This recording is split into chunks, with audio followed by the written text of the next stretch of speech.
Bonsoir à tous, on va finalement corriger le 631 pour ce soir.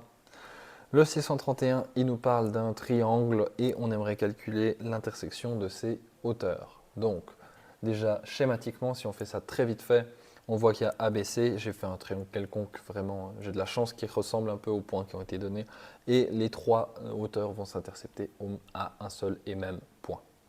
Maintenant, ces trois hauteurs, elles sont perpendiculaires à chacune le côté opposé et passe par le point d'intérêt.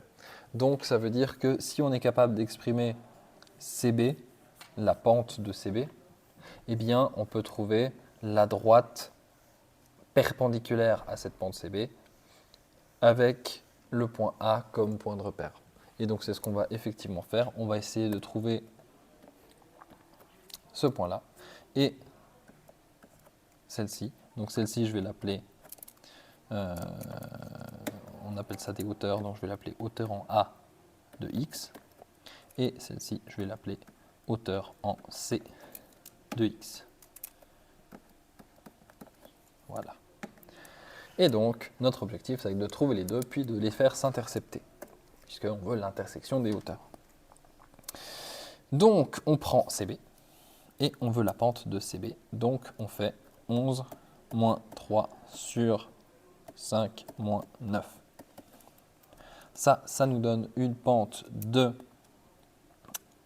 8 sur moins 4, donc une pente de moins 2. Et donc, HA de x a une pente inverse et opposée puisqu'elle est perpendiculaire, donc d'une demi de x plus une inconnue. Maintenant, cette inconnue, on peut la trouver très facilement puisqu'on passe par le point A nécessairement. Donc, on a 2 est égal à une demi plus b. Et donc, b est égal à 3 demi. On a donc HA de x qui est égal à une demi de x plus 3 demi. Voici pour trouver la première. La deuxième, ma foi, il va falloir la chercher de la même manière. Donc, je fais la pente entre A et B.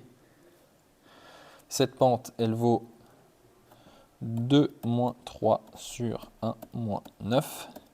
Ça me fait moins 1 sur moins 8, ce qui veut dire que j'ai 1 huitième de pente.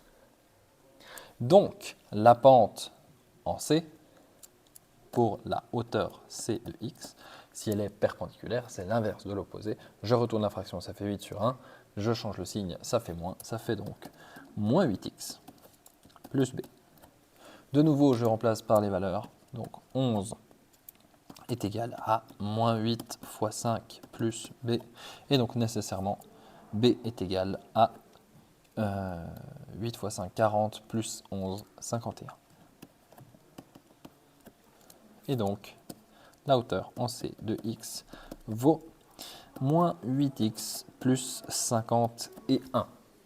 Maintenant que j'ai ces deux droites, je me rappelle que pour faire l'intersection de celles-ci, eh bien, il faut que je les pose comme étant égales.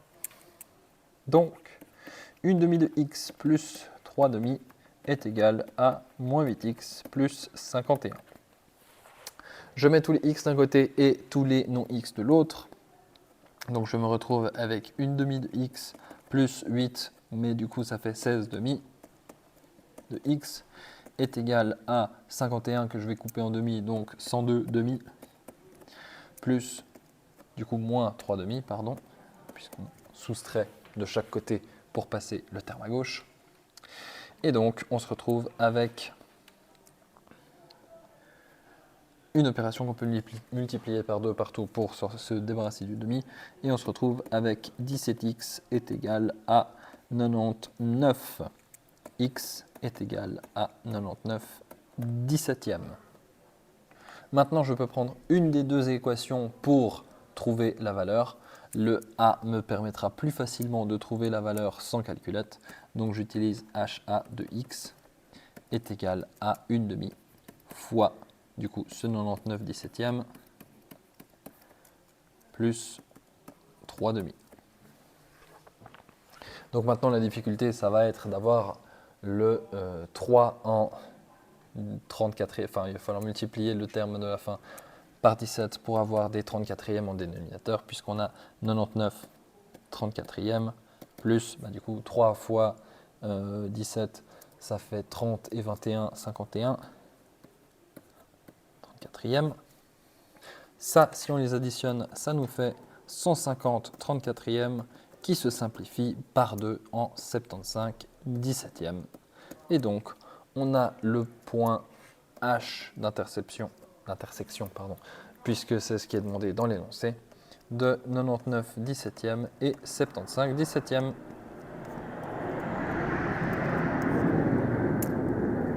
Petit avion de la fin.